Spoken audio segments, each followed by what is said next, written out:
નમસ્કાર, હું તો બોલીશમાં હું રોનક પટેલ આપનું સ્વાગત કરું છું. આજનો કાર્યક્રમ 771મો એપિસોડ. આજે એકમાત્ર મુદ્દો છે, હું તો બોલીશનો એકમાત્ર મુદ્દો છે અને મુદ્દો છે બાબા બાગેશ્વર જાદુગર કે સિદ્ધિ પ્રાપ્ત સંત. અને આ એટલા માટે કે બાબા બાગેશ્વરનો દરબાર ગુજરાતમાં લાગવાનો છે, 3 જગ્યાએ લાગવાનો છે અને દરબાર લાગે તે પહેલાં એક મોટો વિવાદ શરૂ થયો છે.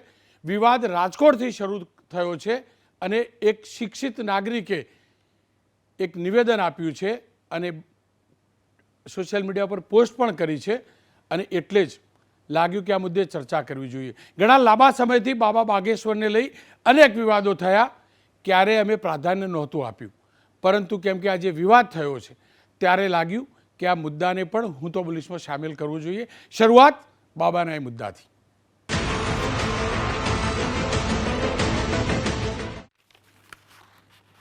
એમાં કોઈ બે મત નથી.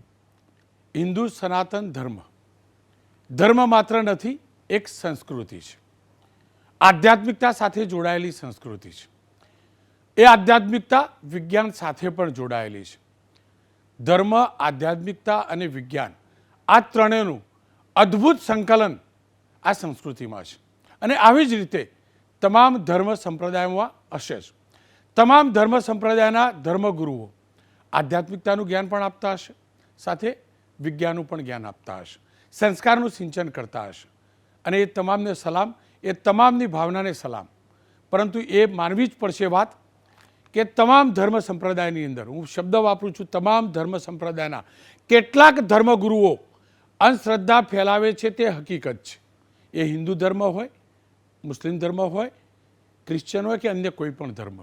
અને જે સમાજ અને સંસ્કૃતિને જોડે છે એ ધર્મગુરુ, એ ધર્મગ્રંથો, તમામ ધર્મના એનો પૂરો આદર, અને આદર સાથે જ આ કાર્યક્રમ શરૂ કરી રહ્યો છું. કોઈ ધર્મગુરુ, કોઈ ધર્મ, કોઈ સંપ્રદાયને ઊંચો કે નીચો બતાવવા માટે જરાય નહીં. સામાન્ય રીતે અંધશ્રદ્ધા સાથે જોડાયેલા કાર્યક્રમનું અમે લોકો ટાઇટલ આપતા હોઈએ છીએ, અંધશ્રદ્ધા સામે આંદોલન. પરંતુ અહીંયા મેં એટલે ટાઇટલ નથી આપ્યું કે અહીંયા શ્રદ્ધા અને શ્રદ્ધા વચ્ચે એક પાતળી ભેદરેખા છે. હું પોતે કન્ફ્યુઝ છું, હું પ્રમાણિકતાથી કબૂલું છું. હું પોતે નથી સમજી શકતો કે હકીકત છે શું, અને એટલે જ ટાઇટલ આપ્યું છે બાબા બાગેશ્વર જાદુગર કે સિદ્ધિ પ્રાપ્ત સંત. રાજકોટ, સુરત અને અમદાવાદ આ 3 ઠેકાણે બાગેશ્વર ધામના બાબા ધીરેન્દ્ર શાસ્ત્રીનો દરબાર ભરાવાનો છે.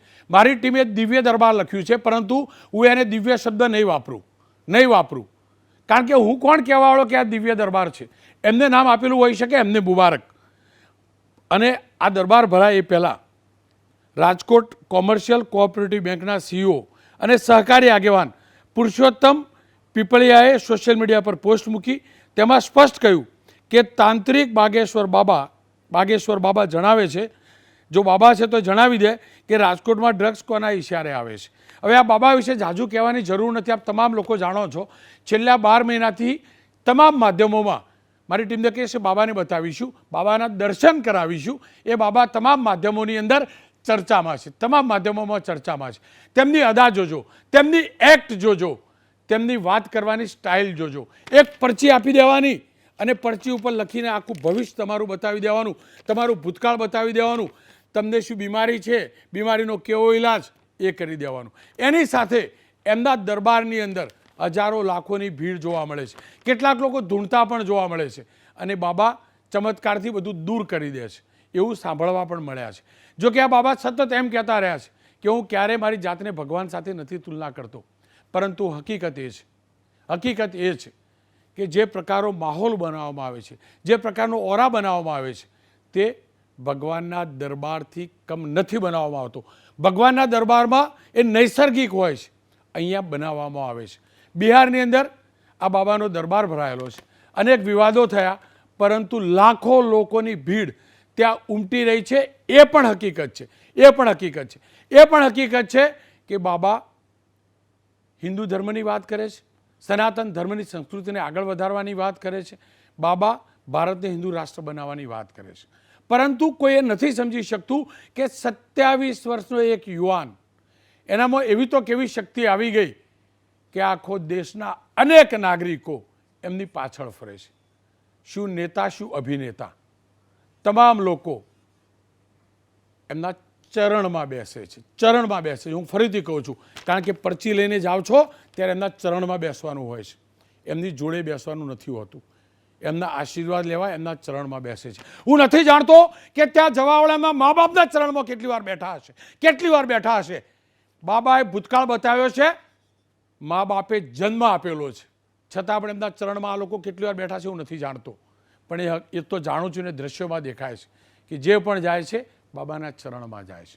આધ્યાત્મિકતામાં શક્તિ છે એ હકીકત છે, અને આધ્યાત્મિકતા વિજ્ઞાન સાથે જોડાયેલું છે એ પણ હકીકત છે, અને સનાતન ધર્મની આ સંસ્કૃતિ રહેલી છે એ હકીકત છે.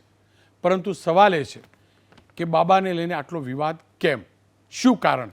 અને એક શિક્ષિત વ્યક્તિ જેઓ બેંકના સીઈઓ છે તેમને ત્યાં સુધી કહી દીધું કે બાબા એકવાર બતાવી દે કે રાજકોટમાં ડ્રગ્સ ક્યાંથી આવે છે તો હું 5 લાખ રૂપિયા હારી જઈશ. ખેર, એટલે જ આ વિવાદ શરૂ થયો છે, કારણ કે 3 દરબાર લાગવાના છે. 3 જગ્યાએ બાબાના કાર્યક્રમો છે. પહેલો કાર્યક્રમ સુરતમાં છે, બીજો રાજકોટ છે, અને ત્રીજો અમદાવાદ છે. જબરજસ્ત તૈયારીઓ 3 જગ્યાએ ચાલુ થઈ ચૂકી છે. જબરજસ્ત મોટા મોટા હોર્ડિંગ લાગી રહ્યા છે. કાશ મારા સરદારના જન્મદિવસે આટલા મોટા હોર્ડિંગ લાગતા, કાશ બાપુના જન્મતિથિ ઉપર આટલા હોર્ડિંગ લાગતા, કાશ સ્વામી વિવેકાનંદના જન્મતિથિ નિમિત્તે આટલા હોર્ડિંગ લાગતા. કોઈએ નથી લગાડ્યા, કોઈએ નથી લગાડ્યા. પરંતુ આ બાબાના આગમન પૂર્વે આ લાગી રહ્યા છે એ પણ હકીકત છે, એ પણ હકીકત છે.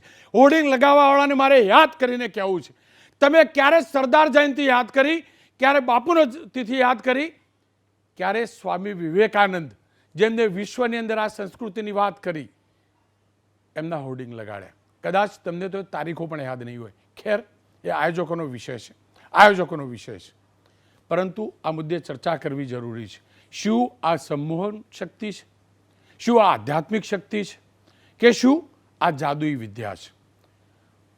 આ મુદ્દે ચર્ચા કરવા મારી સાથે નૌતમ સ્વામી જોડાયા છે, ચેરમેન છે અખિલ ભારતીય સંત સમિતિના. જ્યોતિનાથ મહારાજ છે, રાષ્ટ્રીય અધ્યક્ષ છે સનાતન સંત સમિતિના. મહામંડલેશ્વર ઋષિ ભારતી બાપુ છે, ભારતીય આશ્રમ સરખેજથી. પુરુષોત્તમભાઈ પીપળિયા સીઈઓ છે રાજકોટ કોમર્શિયલ કોઓપરેટિવ બેંકના. યોગીન છનિયારા છે રાજકોટના કાર્યક્રમના આયોજનના. પુરુષોત્તમભાઈ, કેમ કે આપે ટ્વીટ કર્યું છે, આપે સ્પષ્ટ ટ્વીટ પણ કર્યું, ત્યારબાદ વાત પણ કરી. આપનો ભાવ શું છે, આપ કહેવા શું માગો છો, અને આ બાબાને આપ કેવી રીતે મૂલવો છો?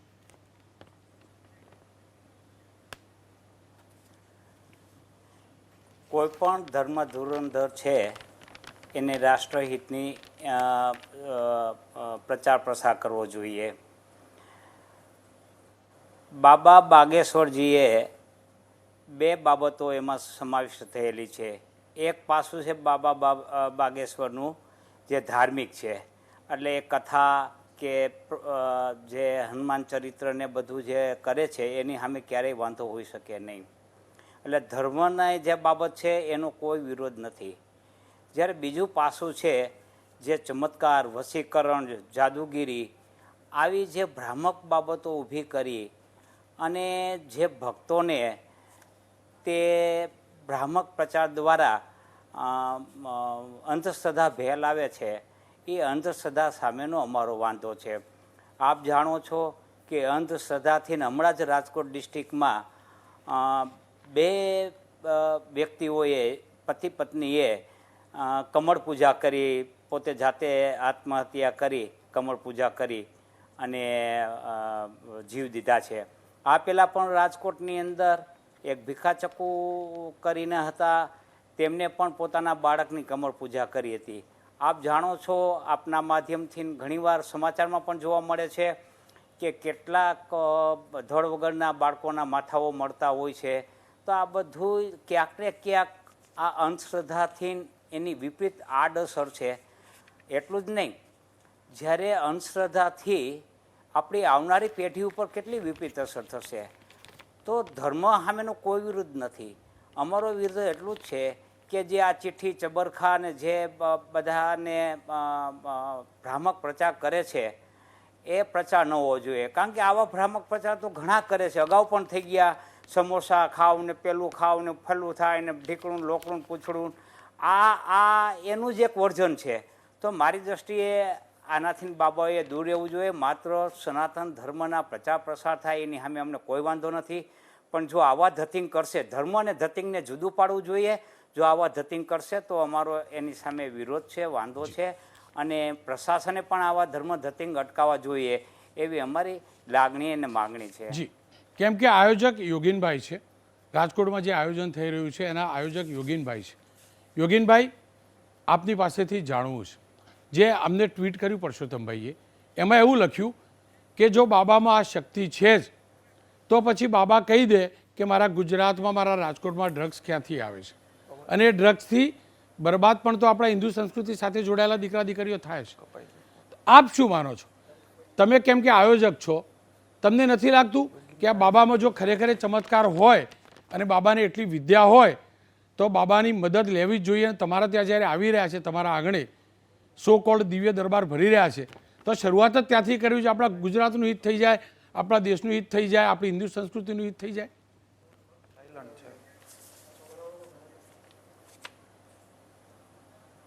યોગીનભાઈ, યોગીનભાઈ અવાજ મળી રહ્યો છે? યોગીનભાઈ અવાજ મળી રહ્યો છે મારો? ખેર, યોગીનભાઈ પાસે જઈશ, પરંતુ એ પહેલાં નવતમ સ્વામી મહારાજ પાસે જઉં. નવતમ સ્વામીજી, આપ મારી સાથે જોડાયા, ખૂબ ખૂબ આભાર. આપ શું માનો છો? એ હકીકત છે, નમસ્કાર.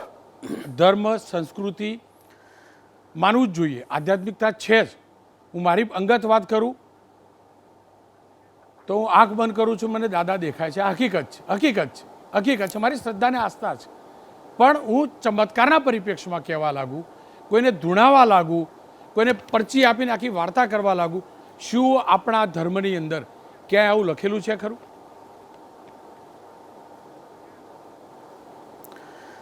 આપણા ધર્મની અંદર, સનાતન હિન્દુ ધર્મમાં આવી કોઈ શક્તિઓ ક્યારે પૂર્વમાં ક્યાંક સાંભળવામાં મળે છે, વાંચવામાં મળે છે, પરંતુ છેલ્લા ઘણા વર્ષોના ઇતિહાસમાં આવી કોઈ શક્તિને ગુજરાતમાં ક્યાંય જોવામાં આવી નથી. ખાસ કરીને જેમ તમે દાદામાં શ્રદ્ધા ધરાવો છો એમ હું પણ શ્રી હનુમાનજી મહારાજમાં શ્રદ્ધા ધરાવું છું. હનુમાનજી મહારાજની જ્યાં મૂર્તિ હોય છે, હનુમાનજી મહારાજની જ્યાં પ્રતિષ્ઠા કરેલી હોય છે, ત્યાં કોઈ દીન દુખિયા આવીને પોતાનું દુઃખ દૂર કરવા માટેની વિનંતી કરે, જેમ કે સાલાસર હનુમાનજી મહારાજમાં જાઓ, મહેંદીપુર બાલાજી હનુમાનજીમાં જાઓ, સારિંગપુરમાં હનુમાનજી મહારાજને ત્યાં જાઓ, પારીખામાં હનુમાનજી મહારાજને ત્યાં તમે જાઓ અને તમારું દુઃખ ત્યાં સહેજે ત્યાં જે સંતે એમને પધરાવ્યા હોય છે, જેમ કે મોહનદાસજી મહારાજે સાલાસરમાં હનુમાનજી મહારાજને પધરાવ્યા, તે એમનું પોતાનું કરેલું તપ, એમનો ત્યાગ, એમાં રહેલું જે યોગ, ઐશ્વર્ય, એ બધાનો પ્રતાપ શ્રી હનુમાનજી મહારાજની મૂર્તિમાં એમને આવિર્ભાવ કર્યો હોય. હનુમાનજી મહારાજને પ્રાર્થના કરી હોય કે તમે અહીંયા દીન દુખિયાના દુઃખને દૂર કરજો, એવી મારી પ્રાર્થના છે. અને પોતે તો એક અલિપ્ત નિરાળા ભગવાનને મેળવવાવાળા સંત થઈને એ પોતે રહેતા હોય છે. એ જ રીતે ગોપાળાનંદજી છે, જેમણે આ હનુમાનજી મહારાજને પધરાવ્યા છે સાળિંગપુરમાં. એટલે વ્યક્તિગત રીતે આવા દરબાર ભરી અને કોઈ શક્તિ કામ કરતી હોય એવું મારા સાંભળ્યામાં, જોવામાં, જાણ્યામાં આવ્યું નથી. પરંતુ ક્યાંક પુરાણોમાં વ્યાસજી રચિત આપણો આખો જેટલો સનાતન હિન્દુ ધર્મ છે એ 4 વેદ અને 18 પુરાણો ઉપર આધારિત છે. તો પુરાણોમાં સ્કંદ, અગ્નિ, વામન, નારદ, આ બધા પુરાણોની અંદર હનુમાનજીના અને બાકી બધા મંત્રો એવા કલ્પવૃક્ષ જેવા આપવામાં આવ્યા છે કે તમે જે ચિંતન કરો એ તમને મળે છે. જેમ કે ભગવાન શ્રી કૃષ્ણ નારાયણ બ્રહ્મ વૈવર્ત પુરાણમાં છે કે પોતે દ્વારિકાથી નંદજીને મળવા માટે જ્યારે ગોકુળમાં ગયા, વૃંદાવન ગયા, અને ભગવાન પોતાના પિતાને મળ્યા ત્યારે એમણે એક અમોઘ મંત્ર જે સ્કંદ પુરાણમાં કહેવામાં આવ્યો છે, બ્રહ્મ વૈવર્ત પુરાણમાં કહેવામાં આવ્યો છે, એ એમણે આપ્યો. હવે એ મંત્ર 22 પ્રકારની સિદ્ધિને આપનારો છે એવું એમાં લખવામાં આવ્યું છે. અગ્નિસ્તંભન, જલસ્તંભન, વાયુસ્તંભન, મનોયાયિત્વ, જે અત્યારે આ બાગેશ્વર બાબા કરી રહ્યા છે, મનોયાયિત્વ, વગેરે છે, પણ એના માટે સિદ્ધિ મેળવવા માટે એમણે સિદ્ધ પુરુષ થવા માટે તપ કરવું પડતું હોય છે. એમાં લખ્યું છે કે આના મંત્રના 1.25 લાખ જપ શ્રી ગંગાજીના કિનારે, ગંગાજીથી 4 હાથ દૂર, જેને નારાયણ ક્ષેત્ર ગણવામાં આવ્યું છે, ત્યાં બેસીને કોઈ મહાપુરુષ કરે છે તો એને એ મંત્ર સિદ્ધ થાય છે. પણ એ પરોપકાર માટે, બીજાનું દુઃખ દૂર કરવા માટે હોય છે. આવી મોટી જાહેરાત કે બાકી બધી વાતોથી જે રીતે અત્યારે જે પ્રચાર પ્રસાર મીડિયાના જમાનામાં થઈ રહ્યો છે એવું કંઈ હોતું નથી. એમનું જે ધામ છે મધ્યપ્રદેશમાં, બાગેશ્વર ધામ, ત્યાં બેસીને ચોક્કસ આવું થઈ શકે. શાસ્ત્રી મેદાનમાં એવી કઈ શક્તિ હાજર થાય છે ખબર નથી પડતી. હું તો ગુજરાતની જનતાને જણાવવા માગીશ કે ભગવાનને ધ્યાન કરી અને હૃદયમાં ધારણ કરનારા મહાપુરુષો આ જગતમાં છે, જેમની પાસે આવી અનેક પ્રકારની સિદ્ધિ હોય છે, પણ એનો એ આશ્રમ, એનું એ સિદ્ધ આસન, અને ત્યાં બેસી અને જ્યાં એણે સિદ્ધિ મેળવી હોય છે ત્યાં એ વસ્તુનો આવિર્ભાવ હોય છે. ખ્યાલ નથી આવતો આ બાબા પાસે આવી તે કઈ વસ્તુ છે કે જેને કારણે આટલો અદ્દલ આટલા બધા લોકોને આકર્ષીને કાર્યક્રમ કરી રહ્યા છે. આ એક વાત થઈ. બીજી સ્વામીજી અગત્યની વાત, એ વાત જે કરી રહ્યા છે અગત્યની છે.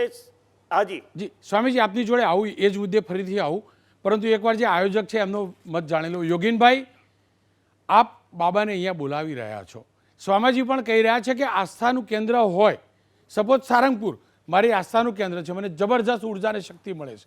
એવી રીતે નૌતમ સ્વામીજી પણ કહી રહ્યા છે કે બાબાનું જે ધામ છે ત્યાં છે શક્તિ હશે, ત્યાં સિદ્ધ થયેલી હશે, તો તમે બધા ત્યાં દર્શન કરવા કેમ નહીં જતા અને બાબાને અહીંયા કેમ લાવવાના? યોગીનભાઈ? હાજી યોગીનભાઈ, બાબાને અહીંયા લાવવા પાછળનો આશય શું? હલો જી હલો હાજી, બાગેશ્વર ધામના પીઠાધીશ્વર પૂજ્ય ધીરેન્દ્ર કૃષ્ણ શાસ્ત્રીનો રાજકોટમાં અમે આજે જાહેર સભા, ધર્મસભા અને દિવ્ય દરબારનો કાર્યક્રમ આયોજન કર્યો છે. અમે તમે જેમ કીધું એમ ત્યાં નથી જતા, તો હું બાગેશ્વર ધામ લગભગ છેલ્લા 1 વર્ષથી જાઉં છું. ત્યાંના જીર્ણોદ્ધાર તેમજ ત્યાંની બધી વ્યવસ્થામાં હું સામેલ છું. સાથે સાથે રાજકોટમાં અહીંયા દિવ્ય દરબાર કરવાનું કારણ કે આજે એમની જે વાત છે, હિન્દુ સંસ્કૃતિ, સનાતન હિન્દુ ધર્મ, યુવા વર્ગને જે હિન્દુ ધર્મ પ્રત્યે જે આકર્ષિત કરે છે, અને આપ જોવો છો કે એમની કથામાં, એમની સભામાં જ્યારે લાખો લોકો ઉમટી પડે છે, સ્વયંભૂ ઉમટી પડે છે, ત્યાં કોઈ ફેસિલિટી આપવામાં આવતી નથી. તો આજે કંઈક ને કંઈક તો એમની વાતોમાં, એમના ધર્મમાં કંઈક તો ખેંચાણ છે કે માણસો આજે સ્વયંભૂ ઉમટી પડે છે. એવું નથી કે કોઈ ટિકિટ શો હોય છે કે કોઈ દાન ધર્માદાની વાત હોય છે. તે ફક્ત ને ફક્ત હિન્દુ રાષ્ટ્ર વિશે વાત કરે છે. અને આપે પહેલા કહ્યું એમ એવો જાહેરમાં મીડિયા સમક્ષ હજારો વખત કીધું છે કે હું કોઈ ભગવાન નથી, હું કોઈ ચમત્કારી પુરુષ નથી, હું કોઈ ઈશ્વર નથી, હું એક સામાન્ય માણસ છું, પણ મારી ઉપર હનુમાનજીની એક કૃપા વરસેલી છે. બસ આનાથી વિશેષ તો એવું કશું કહેતા નથી. જે કોઈ લાખો લોકો એમના અનુયાયીઓ છે, બાગેશ્વર ધામમાં પણ આપ જો ત્યાં 1.5 લાખ 2 લાખની પબ્લિક છે, તે આસ્થાના કેન્દ્ર તરીકે ત્યાં દર્શન કરવા આવતી હોય છે. તેમના અલગ અલગ રાજ્યોમાં દિવ્ય દરબારો યોજાતા હોય છે, જાહેર સભાઓ યોજાતી હોય છે, ભગવત કથાઓ યોજાતી હોય, ધર્મ કથાઓ યોજાતી, અલગ અલગ કાર્યક્રમો યોજાય છે. તેમાં પંડાલો નાના પડે છે, લાખો લોકો આવે છે. પટનામાં પણ આપે ગઈકાલે જોયું તો એમને ખુદે મીડિયા સમક્ષ વિનંતી કરવી પડી કે ભાઈ આપ લોગ મીડિયાના માધ્યમથી મારી કથા સાંભળો. યોગીનભાઈ, મારો સવાલ એ જ છે, જો હિન્દુ સંસ્કૃતિની વાત કરો છો, સનાતન સંસ્કૃતિની વાત કરો છો, જરા યોગ્ય નથી. તમામને પોતાના ધર્મની વાત કરવાનો પૂરો અધિકાર છે, ધર્મનો વ્યાપ વધારવાનો અધિકાર છે. સ્વામી વિવેકાનંદજી જીનીવાની અંદર એમનું પ્રવચન, શું એક પણ આયોજકે, તમારા એક પણ આયોજકને યાદ છે સ્વામી વિવેકાનંદનો જન્મદિવસ ક્યારે હતો? યાદ છે? યાદ છે સ્વામી વિવેકાનંદજીનો જન્મદિવસ ક્યારે હતો? હિન્દુ સંસ્કૃતિનો, ભારતીય સંસ્કૃતિનો સૌથી વધુ પ્રચાર વૈશ્વિક રીતે કર્યો હતો એમને કર્યો હતો. હું એ જ કહેવા માગું છું, એ જ કહેવા માગું છું. માત્ર દેખાદેખીની અંદર ભીડ એકઠી કરવી અને ભીડ એકઠી થવી એ જ ચમત્કાર, એ જ સત્ય, એને કેમ આપણે સાબિત કરવા ઉપર તુલ્યા છીએ? સંતો મહંતો આપણા જુનાગઢની અંદર છે, સાધના કરવાવાળા લોકો છે, હિમાલયની ગોદમાં છે, એમની જોડે કોઈ જતું નથી, પણ એમનામાં શક્તિ તો છે અને એ શક્તિથી જ ધર્મ ટકેલો છે. છતાં પણ એમને પ્રચાર પ્રસારની કે એમને ટોળાશાહીની જરૂર નથી. તમે જે ધારણા બનાવો છો કે 5 લાખ લોકો, 10 લાખ લોકો, ભાઈ જાદુગરના ત્યાં પણ 10,000 લોકો ટિકિટ લઈને જાય છે. તો મારે એ જ કહેવું છે, ટોળું થયું એટલે ગુરુ, એટલે દિવ્ય શક્તિ, એ કેટલું યોગ્ય?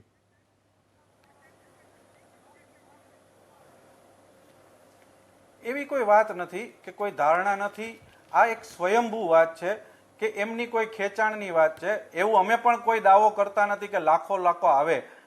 આ એક ખાલી છે એ ધર્મસભાની વાત છે. હિન્દુ સંસ્કૃતિ વિશે તેઓ જે ખુલ્લીને બોલે છે, જેના થકી આજે યુવા વર્ગથી લઈને અબાલ વૃદ્ધ ભાઈઓ બહેનો બધા આકર્ષિત થાય છે. તો એ ધર્મસભા, હિન્દુ સભા અને દિવ્ય દરબારો જે બધી જગ્યાએ યોજાય છે. ખેર, પુરુષોત્તમભાઈ મારી સાથે જોડાયા છે. પુરુષોત્તમભાઈ, તમારી બાજુમાં જ યોગીનભાઈ બેઠા છે અને તમે પેલો મુદ્દો ઊભો કરેલો ગુજરાતના ડ્રગ્સવાળો, આપણા હિન્દુના દીકરા દીકરીઓ પણ બરબાદ થઈ રહ્યા છે, આપણી સંસ્કૃતિ સભ્યતા બરબાદ થઈ રહી છે. હું ઈચ્છીશ કે તમે બંને એક સાથે છો તો યોગીનભાઈ તમને આમંત્રણ જ આપી દે કે પુરુષોત્તમભાઈ આવો આપણે પૂછી લઈએ. આપ શું પૂછવા માગશો બાબાને ડ્રગ્સવાળું? ને મારે એક જ પૂછવું છે એમને કે જે ધર્મ ધુરંધર હોય એને રાષ્ટ્રની ખેવના રાખવી જરૂરી છે. તો અત્યારે રાષ્ટ્રમાં ડ્રગ વગેરે જે દૂષણો છે એ તો એમને ખબર જ હોય. તો મારી દૃષ્ટિએ કે ભવિષ્યમાં કોણ ડ્રગ લાવનાર છે, કોણ લાવનાર છે, કોણ વેચનાર છે, એની એને જાહેરાત કરવી જોઈએ.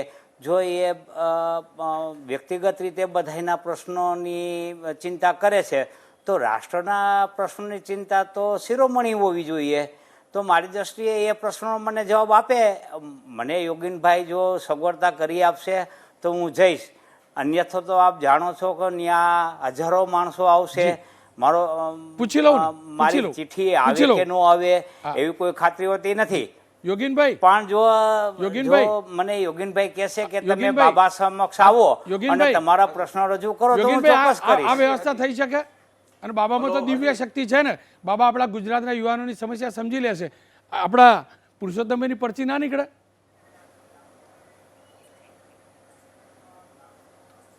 હવે એમાં હું તો કંઈ કહી શકતો નથી, પણ મેં પુરુષોત્તમભાઈને આજે પણ આમંત્રણ આપેલું છે અને હજી પણ આપના માધ્યમથી આમંત્રણ આપું જ છું કે આપને બાબાને મળવા માટે અમારું ખાસ આમંત્રણ છે. આપ આપના વિચારો મૂકો, આપના પ્રશ્નોનો જવાબ જો બાબા આપે તો એમાં મને કોઈ વાંધો હોઈ શકે નહીં. આ એક વ્યવસ્થાની વાત છે. એમણે કરે કે હજારો માણસો હશે તો અમે પણ ઈચ્છીએ છીએ કે ભાઈ હજારો માણસો કદાચ આવશે, એમાં એમની વ્યવસ્થા અમે જાળવશું, એ પણ અમે ખાતરી આપીએ. એવું કોઈ છે નહીં, અમારા વડીલ છે અને અમે બધા સાથે વર્ષોથી ઓળખીએ છીએ, એવું બી કઈ છે નહીં. પણ પ્રશ્ન એ છે કે આજે એક પણ સનાતની હિન્દુ ધર્મની વિશે વાત આવે ત્યારે વિરોધનો વંટોળ ચાલુ થાય છે. કેમ અન્ય ધર્મોમાં કાંઈ પણ થાય છે ત્યારે વિરોધનો વંટોળ નથી થતો? ક્યાં એની વિશે આપણે બોલી નથી શકતા? જ્યારે કોઈ પણ સંત મહાત્મા આપણા હિન્દુ ધર્મ વિશે વાત કરે એટલે એના વિરોધો ચાલુ થઈ જાય છે. તો આ ક્યાંક ને ક્યાંક આપણે લોકોએ સમજવું જોઈએ કે સનાતન હિન્દુ ધર્મ પછી જે કોઈ વાત હોય, કોઈ પણ અલગ અલગ પંથ, અલગ અલગ સંપ્રદાય, અલગ અલગ સંતો, જુનાગઢના સંતો કયો, કોઈ પણ ધર્મ સંપ્રદાયના સંતો કયો, એ આપણા લોકોમાં એક ધર્મની જાગૃતિ જ ફેલાવાના છે, નહીં કે કોઈ બીજું એડિક્શન આપણામાં ફેલાવાના છે. આજે હિન્દુ ધર્મના કોઈ પણ મંદિરો લ્યો, એવું નથી કે સમયનો અભાવ છે, શિવ મંદિરો લ્યો, મહાદેવ મંદિરો લ્યો. યોગીનભાઈ, સમયનો અભાવ છે. પુરુષોત્તમભાઈ, સમયનો અભાવ છે. આપે વિરોધ નથી કર્યો પુરુષોત્તમભાઈ, આપે સવાલ પૂછ્યો છે અને આપને નાગરિક તરીકે પૂછવાનો અધિકાર છે. પુરુષોત્તમભાઈ, સમયનો અભાવ છે પણ હું તમારા વતી જ કહી દઉં, તમે વિરોધ નથી કર્યો. હિન્દુ સંતનો વિરોધ ન જ કરવો જોઈએ, પૂછવું તો જોઈએ જ, કારણ કે આપણને તો પ્રેરણા મળે ને. અને બાબા જોડેથી પ્રેરણા મળતી હોય યોગીનભાઈ, આપણા ગુજરાતનું કષ્ટ ઓછું થતું હોય તો એને વિરોધ ના ગણવો જોઈએ. એમને આસ્થા હશે, પુરુષોત્તમભાઈને આસ્થા હશે કે બાબા રસ્તો બતાવી દેશે, આ ડ્રગનો રસ્તો બતાવી દેશે ને એટલે કીધું હશે. આ બંનેનો ખૂબ ખૂબ આભાર પુરુષોત્તમભાઈ. સમયનો અભાવ છે. નવતમ સ્વામીજી, વિરામ લો પહેલાં આપ જે કહેવા માગતા હતા એ પણ જાણી લઉં. આપ જે બીજી વાત મૂકવા માગતા હતા, ધર્મ, સંસ્કૃતિ અને આપણા હિન્દુ ધર્મની?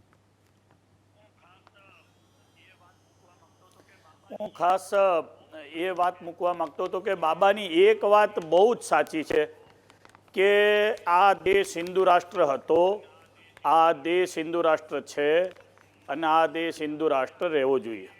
પણ હિન્દુ શબ્દ જે આપણને આપ્યો છે એ પરમ પૂજ્ય સાવરકરજીએ આપ્યો છે. હિન્દુત્વ શબ્દ જ કોઈને ખબર નહોતો.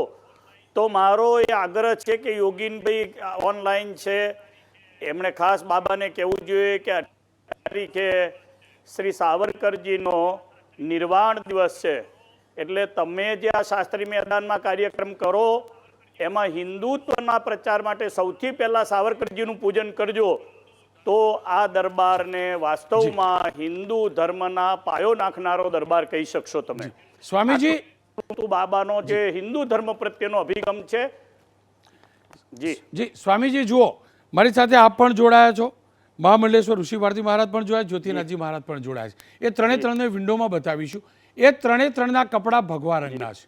આપ ત્રણેય હિન્દુ ધર્મનો, હિન્દુ સંસ્કૃતિનો પ્રચાર કરો છો, વધુને વધુ લોકો સુધી પહોંચાડવાનો પ્રયાસ કરો. મારી ટીમને કહીશ કે વિન્ડોમાં ત્રણેયને બતાવીશું.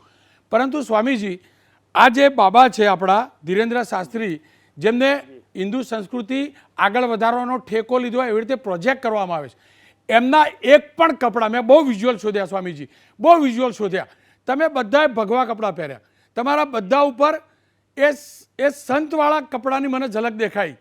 બરાબર, મને આ બાબામાં, આ માફ કરજો આ શબ્દ હું વાપરું છું, આ બાબામાં મેં જેટલા સંતો જોયા ને એમાંથી એકેયના આવા કપડાં નહીં જોયેલા. હા, આશારામ બાપુ હોળી કરવા આવતા હતા એટલે આવા જોતો હતો. આ કેટલું યોગ્ય? આ કેવી રીતે પ્રચાર, મને સમજાવો સ્વામી.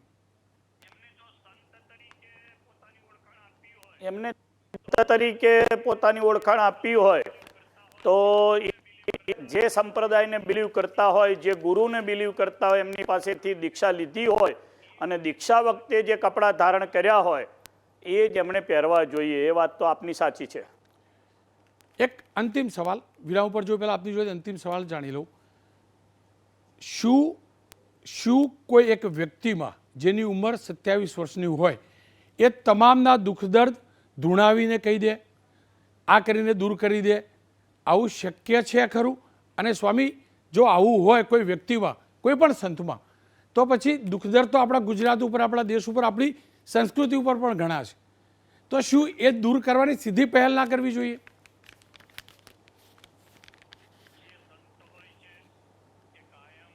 જે સંત હોય છે એ કાયમ સમગ્ર સમાજના દુઃખને દૂર કરવા માટે જ સંત હોય છે.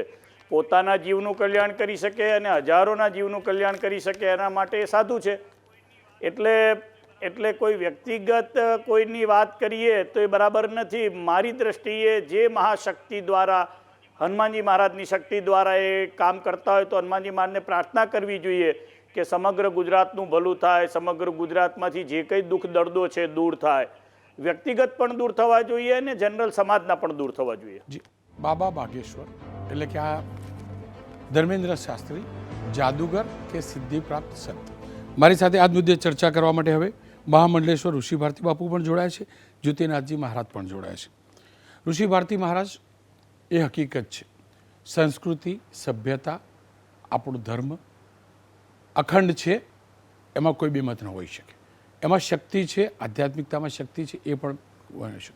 આપ આ બાબાને કેવી રીતે મૂલવો છો? કારણ કે હું કન્ફ્યુઝ છું, હું સ્પષ્ટ કહું છું, હું કન્ફ્યુઝ છું, હું નથી જાણતો સચ્ચાઈ છે શું. એટલે જ આપ સંત છો. આવી સિદ્ધિઓનો આપે અભ્યાસ પણ કર્યો હશે, આવા સિદ્ધ પુરુષોની નજીક પણ રહ્યા છો, એ સિદ્ધિ આપે પણ મેળવવાનો પ્રયાસ પણ કર્યો છે, એવી ભક્તિ પણ કરી છે. આપ શું માનો છો? શું આ જાદુ છે કે પછી સિદ્ધિ પ્રાપ્ત સંત છે?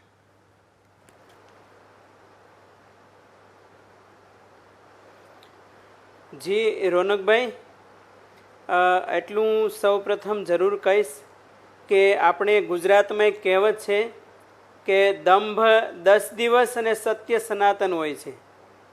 જો બાબા બાગેશ્વર પાસે ખરેખર સિદ્ધિ હશે તો એની પરંપરા હંમેશા સનાતન રહેશે, અને જો દંભ હશે તો થોડા સમયમાં આ જે પ્રયોગો થઈ રહ્યા છે એ વિલીન થશે. અને આપણી ભારતીય પરંપરામાં હંમેશા ત્રણ પ્રકારના દુઃખો કયા છે, આદિ વ્યાધિ ને ઉપાધિ, અને ઇદમ દુઃખાલયમ જગત એવી પણ વાત થયેલી છે. આ જગતમાં કોને દુઃખ નથી, અને દુઃખ દૂર કરવા માટે બાબા બાગેશ્વર જ્યારે પ્રયાસ કરી રહ્યા છે ત્યારે જરૂર જનતાને એમાં આશ્વાસન મળતું હોય એટલે આટલું આકર્ષણ હોઈ શકે હું સમજું છું. આપણે ત્યાં બે કાર્ડ હિન્દુ સમાજમાં ખેલાઈ રહ્યા છે, એક તો રિયાલિટી કાર્ડ અને એક ઇમોશનલ કાર્ડ. મારા ચિંતન પ્રમાણે હું કહું છું, જે રિયાલિટી કાર્ડ દ્વારા દુઃખ દૂર કરવાના ઉપાયો થઈ રહ્યા છે એમાં શંકરાચાર્ય મહારાજ, કબીર, સ્વામી વિવેકાનંદ જેવા સંતો એક પ્રતિભાશાળી હારમાળા ઊભી થઈ, અને જે ઇમોશનલ કાર્ડ ખેલી રહ્યા છે એ લોકો પાસે હંમેશા એક શ્રદ્ધા દ્વારા કે કોઈ એવા દંભ દ્વારા, પાખંડ દ્વારા એક આખું હવામાન ઊભું કરવામાં આવે છે, પણ એ લાંબુ ચાલતું નથી, ત્રિકાલાબાધિત હોતું નથી. એટલા માટે મને બાબા બાગેશ્વરનો કોઈ અનુભવ તો છે નહીં, ધીરેન્દ્ર શાસ્ત્રીનો, એટલે હું એના ઉપર ટિપ્પણી તો નહીં કરું, પણ જ્યારે અનુભવ થશે, જનતાને પબ્લિક જાગૃત થશે ત્યારે બધાને ખ્યાલ આવશે. અને જો રાષ્ટ્રીય હિત માટે અને સનાતન ધર્મના વિકાસ માટે કાર્ય કરતા હોય ધીરેન્દ્ર શાસ્ત્રી, તો હું એનો જરૂર પક્ષ લઈશ. પરંતુ જનતાને ગુમરાહ કરવાનું કામ કરતા હોય માત્ર ને માત્ર પાખંડ દ્વારા, તો એનો હું જરૂર વિરોધ કરીશ. કારણ કે બાબા બાગેશ્વરનો મને વ્યક્તિગત કોઈ પરિચય નથી, અને હું એટલું જરૂર કહીશ કે જનતા જનાર્દન એ હંમેશા જેમ ઉપનિષદમાં કીધું છે કે ઉત્તિષ્ઠત જાગ્રત પ્રાપ્ય વરાન નિબોધત, ન માત્ર ચર્મચક્ષુથી પરંતુ અંતરચક્ષુથી જાગૃતિ આવે. અને એટલા માટે કબીર સાહેબ જેવા સંતે એમ કીધું કે ઉઠ જાગ મુસાફિર ભોર ભયો અબ રેન કહા જો સોવત હે, જો સોવત હે વો ખોવત હે, જો જાગત હે વો પાવત હે. આ કબીર સાહેબની પંક્તિઓ દરેક હિન્દુ સમાજના ભાઈ બહેનોમાં જાગૃત થવી જોઈએ. અને આમાં લોકોના એક આશ્વાસન દ્વારા દુઃખ દૂર થતા હશે. એ કેટલા થતા હશે એ તો વ્યક્તિગત જે સાધકો એને ખ્યાલ હોય. પરમેનન્ટ દુઃખ દૂર થઈ જતા હોય તો આ વાત સરાહનીય છે, પરંતુ ટેમ્પરરી જો દુઃખ દૂર થતા હોય તો એ વાતમાં કોઈ તથ્ય હોતું નથી. જી રોનકભાઈ. ઋષિ ભારતી મહારાજ, પુરુષોત્તમભાઈ જે બેંકના સીઈઓ છે, રાજકોટ કોઓપરેટિવ બેંકના સીઈઓ છે, તેમને એક અદ્ભુત સવાલ પૂછ્યો. એમને એમ કહ્યું કે દુઃખદર્દ છે ડ્રગ્સ આજકાલ ક્યાંથી આવે છે? જો ત્રિકાળ જ્ઞાની છે જ આ શાસ્ત્રીજી, તો એનો રસ્તો બતાવી દે કે આ ડ્રગ્સ ક્યાંથી આવે છે. આપને લાગે છે કે કોઈ સંતની આવી પરીક્ષા લેવી જોઈએ, કે પછી સંતને ખરેખર આવું પૂછવું જ જોઈએ? કારણ કે આ પૂછવાથી જો જવાબ મળતો હોય તો એક મોટું દૂષણ દૂર થાય ને.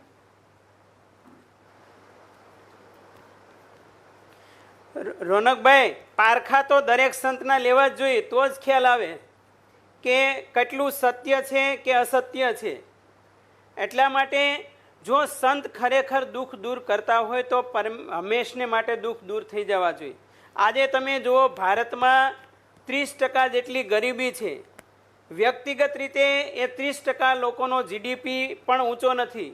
તો ભારતનો આજે તમે જુઓ ગ્લોબલ હંગર ઇન્ડેક્સનો રેશિયો આપ તપાસો તો 107માંથી 94મો નંબર લગભગ આવતો હશે. તો એ રીતે જો તો આ દેશમાંથી ગરીબી બધી જ રીતે દૂર થઈ જવી જોઈએ, પરંતુ હજી નથી થઈ. જો ચમત્કારમાં માનતા હોય તો પછી આ ગરીબી હટાવવાની તાકાત પણ એ સંતોએ રાખવી જોઈએ.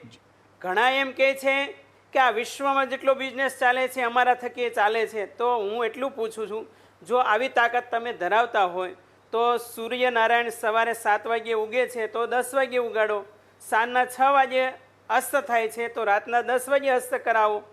આવી ખોટી હંબક વાતો નહીં, પરંતુ વાસ્તવિકતાનો સ્વીકાર આ દેશમાં થવો જોઈએ. આ દેશમાં એક ટોળું છે, એક મંડળ છે અને એક સંઘ છે. જે સંઘ પાસે વિચારધારા છે હાઈ લેવલની, એ વિચારધારા ટોળા પાસે, મંડળો પાસે નથી હોતી. એટલા માટે જરૂર છે કે દરેક ધર્મ ગુરુઓએ વાસ્તવિકતાનો સ્વીકાર કરી અને પોતાના સેવકોને વાસ્તવિકતાનો જીવ શિવનો બોધ આપવો જોઈએ. ખોટી અંધશ્રદ્ધાઓમાં ફસાવી અને પોતાનો નિજ સ્વાર્થ ક્યારે સાધવો ન જોઈએ. આપ આપ જોડાયેલા રહેજો. જ્યોતિનાથજી મહારાજ પણ મારી સાથે જોડાયા. મહારાજજી, કેટલા વર્ષોથી આપે આ દીક્ષા લીધી, કેટલા વર્ષોથી મહારાજ થયા હું નથી જાજુ જાણતો, પણ મને એટલી ખબર છે ચમત્કાર તમારામાં નથી, આ ધીરેન્દ્ર શાસ્ત્રીજીમાં ચમત્કાર છે. તમે મારી ઓફિસ આવો, પેલી જૂની વેગનાર કે કઈ ગાડી લઈને આવો, આ મહારાજજીને હું જોઉં છું સાહેબ 27 વર્ષની ઉંમરે.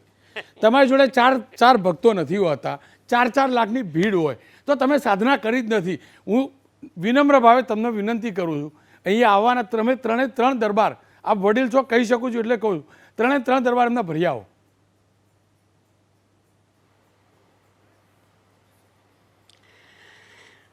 રોનક, જો મને કહેવામાં જ આવે તો હું એમ કહું કે આ જગતની અંદર જે પ્રકારે ચાલે છે તે સાચું સંતત્વ નથી. કારણ કે 3 પ્રકારના સંત આ જગતમાં છે, અને એક છે પહેલો તે વેપારી છે, બીજો જે છે તે મદારી છે, અને ત્રીજો છે તે અલગારી છે. આ સમાજે વિચારવાનું છે કે આમાંથી કોને સ્વીકાર.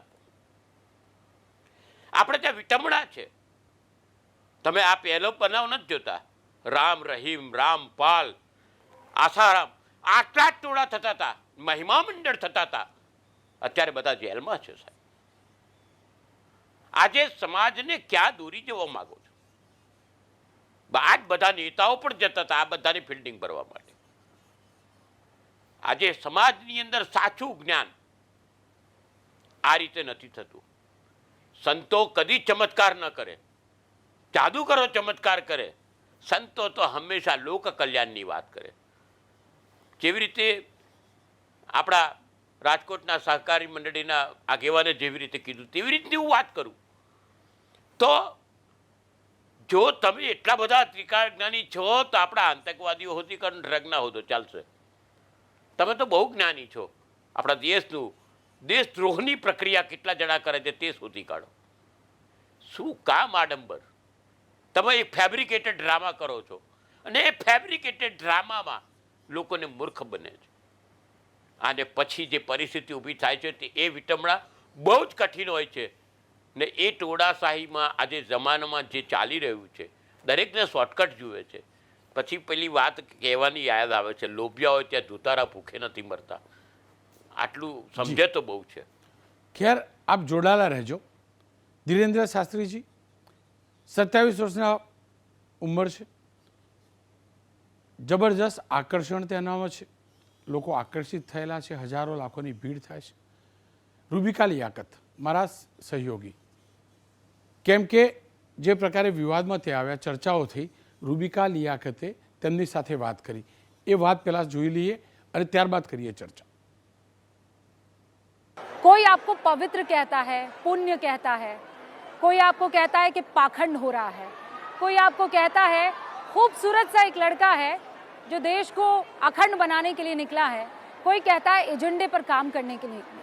मैं आपसे पूछ रही हूँ, धीरेन्द्र कृष्ण शास्त्री हैं कौन? ना तो हमने कभी ये कहा कि हम कोई ईश्वर हैं, ना हम कभी ये कहते हैं कि हम कोई चमत्कारी हैं, और ये भी नहीं हम कहते कि कुछ हैं. हम जो आम इंसान हैं हम वो हैं, पर जैसे भी हैं अपने हनुमान जी के हैं, बागेश्वर बालाजी के हैं, और उनका पुण्य प्रताप है और उनका आशीर्वाद है कि ये बात होती रहनी चाहिए. तो आप किसी शख्स को देखते हैं और आपको ज्ञान हो जाता है कि इसके साथ क्या हो रहा है? बागेश्वर बालाजी का ध्यान करते हैं और दरबार पर बैठते हैं तो बिल्कुल हो जाता है. दरबार की गद्दी पर प्रार्थना करते हैं, जो हमारी परंपरा है दादा गुरु जी की, ध्यान करते हैं तो हो जाता है. इसका कोई टाइम है या ये ध्यान कहीं भी? कभी भी शुरू कर सकते हैं. बालाजी की दया से बस प्रार्थना की आज्ञा लेनी होती है. हम वहाँ जा रहे हैं गुरु जी, वहाँ कथा है, आप कृपा कीजिए, वहाँ भी कुछ लोग आएंगे जिनकी पीड़ाएं होगी, जिनको अपने जीवन का मार्गदर्शन चाहिए, तो कृपा कर दीजिए. वो कृपा कर देते हैं, सहज बस, दयालु हैं क्योंकि भगवान. शास्त्री जी, जब ये सब चल रहा था, जब अचानक आप मीडिया में आए, तो अलग अलग चैनलों पर और हमारे खुद के एबीपी न्यूज़ पर हम मैजिशियंस लेकर आए. जो चीज़ आप कर रहे थे, उन्होंने दावा किया कि वो भी कर सकते हैं. हमारे जैसा किया. हाँ, वो ये बता बिफोर देते टाइम पर्चा लिखा. वो पर्चा बिफोर नहीं टाइम लिखते. पर्चा लिखा. वो स्लेट पे लिख देते हैं. बिफोर टाइम लिखा. हाँ, बिफोर टाइम लिख दिया कि किसके मन में क्या है या कौन कुछ हाँ, क्या हाँ, कहेगा. हाँ. क्या बोलेगा, उसकी समस्या का समाधान ऐसे वो हो सब जाएगा। उन्होंने करके दिखाया। समस्या का समाधान भी समस्या का समाधान तो आप कहते हैं कि बालाजी बागेश्वर की धाम कृपा। वाले कर देंगे, हाँ। लेकिन हम उन्होंने देखिए, वो सब करके दिखाया। कला और दरबार दोनों में जमीन आसमान का अंतर। कांच और मणि दिखाई देने में एक जैसे हो सकते हैं, पर दोनों का वजन अंदर का बहुत ताकतवर होता है। कांच चमकदार मणि के जैसे हो सकता है, पर मणि की जैसी लीला नहीं कर सकता है, मणि के समान अवस्था में बिक नहीं सकता है। तो कांच और मणि दोनों को आप कंपेयर नहीं कर सकते हैं, दोनों को एक साथ नहीं बेच सकते हैं। हाँ, लेकिन तो पैकेजिंग ना- अध्यात्म शक्ति और आध्यात्मिक लीला को, वैदिक परंपरा को, ऋषियों की परंपरा को, कला से कला है, कला का हम नकारते नहीं है। कला में क्लू की आवश्यकता है, उसकी एक सीमा है। कला में माइंड रीडिंग करनी है, उसको तो पढ़ना है। शास्त्री जी की कला है, कृपा आप इसे कृपा कहते हैं। हम नहीं कहते हैं, सब मानते हैं। नहीं, क्योंकि आरोप लग रहे हैं और इसीलिए मैंने आपसे कहा था आरोप कि लगाने वालों ने तो भगवान राम को भी नहीं छोड़ा, वो हमें कब छोड़ेंगे, उससे भी कोई दिक्कत नहीं है। वो ये कहते हैं कि आपने हर जगह अपने लोग लगाए हुए हैं, उसके वो लिए तो आकर जगह आपको- जगह दरबार लगता है, कहाँ तक लोग लगाएंगे, उसके लिए आकर देखना चाहिए। कहने कहते के हैं लिए तो आपका पूरा कहने नेटवर्क के लिए है। तो लोग टीवी चैनल को भी कह देते हैं बिकाऊ है, गोदी मीडिया है, हम्म, पर हकीकत कुछ और होती है। जो सच होता है वो होता है। तो आप ये आप कह अगर रहे हैं- पक्ष में दिखाएंगे तो लोग आपको गोदी मीडिया कहेगा, आप विरोध में दिखाएंगे तो लोग आपको वामपंथी या दूसरी विचारधारा का कहेगा। ये तो लोग नहीं, और लेकिन आपको पक्ष- कमेंट्स भी ऐसा करते हैं लेकिन लोग। पक्ष तो जनता अपने हिसाब से डिसाइड करती है ना। उससे हमें जनता के पक्ष से, जनता के उससे हमें मतलब नहीं, हमें अपने सनातन से मतलब। सनातनीय हिंदुओं को, सनातनीय लोगों को, मानव पीड़ा को देखकर वो किसी भी पंथ का है। हमारी जो परंपरा की मंत्र विधा है, ये हमारे पास इसको कहते हैं ध्वनि चिकित्सा, मंत्र चिकित्सा। ये जो हमारे पास है, इसके द्वारा किसी का अगर भला हो रहा, ईश्वर ने हमको चुना है, हम अपनी सेवा कर रहे हैं। अब कौन क्या कहता, किसको जलन हो रही, किसको मिर्ची लग रही, कौन किससे कंपेयर कर रहा। पौंड्रक भी भगवान कृष्ण से अपने आप को कंपेयर कर रहा था, पर पौंड्रक थे, भगवान कृष्ण थे। और पौंड्रक तो भगवान कृष्ण से ज़्यादा स्टाइल देता था। 4 हाथ लगा, 2 हाथ नकली लगाया था, एक चक्षुदर्शन का खटका लगाया था, बटन दबाता था, वो शिव शिव शिव शिव घूमता था। भगवान कृष्ण को वो तांत्रिक कहता था। ये पौंड्रक वाले लोग ऐसा बोलेंगे। बहुत से ऐसे ऋषि मुनि हैं जो ये कहते हैं कि जिनको इस तरह की सिद्धियां होती है वो इसका मुजाहरा नहीं करते हैं। हमने कभी प्रदर्शन नहीं, दर्शन करवाया। हाँ, प्रदर्शन नहीं बहुत करते। अच्छा है। आपकी उर्दू भाषा है, लेकिन हमारी शुद्ध बुंदेली और हिंदी भाषा। हमने कभी प्रदर्शन नहीं, दर्शन करवाया। हमने प्रदर्शन नहीं, दर्शन। हमारे सनातन धर्म पर उंगली जो उठाते थे कि भगवान नहीं होते, दिव्य शक्तियां नहीं होती, ये सब झूठ कपोल कल्पना अपने लोगों को खड़ा कर देते हैं। उनके मुंह पर, उनके शहर में जाकर तमाचा मार के बताया कि अब तुम में दम हो तो अष्ट सिद्धियों में से किसी एक का सामना करो।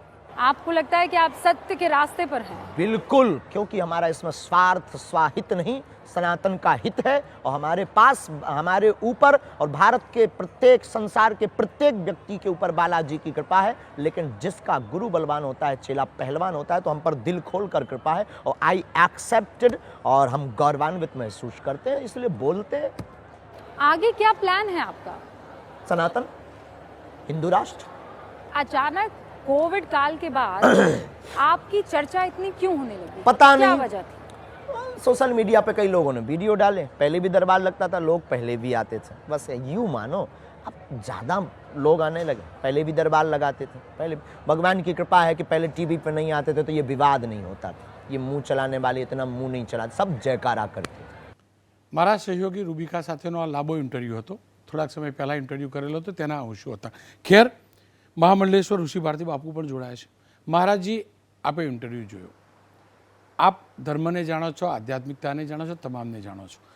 ઋષિ ભારતી બાપુ, આ બધા ઉપરથી આકલન કરવું અંત તરફ જઈ રહ્યો છું, તો હવે આ ઇન્ટરવ્યૂ ઉપરથી જો ધર્મેન્દ્ર શાસ્ત્રીનું આકલન કરવું હોય તો કેવી રીતે કરી શકાય?